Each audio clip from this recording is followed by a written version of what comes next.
See this line right here? It just follows me. You fill water up to that line. If you actually cover up the bottom part of the funnel with your finger and you fill it up to that line right here, it's the exact amount that you need. Then you get your oil and you put in as much as you want. I do about like that. Just a couple drop shakes. Then you put the funnel on.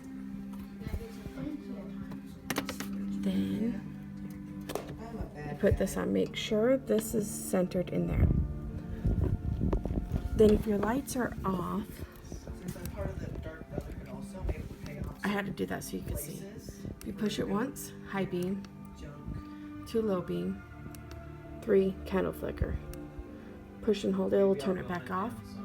Then if you push and hold it for 5 seconds, it'll go color mode.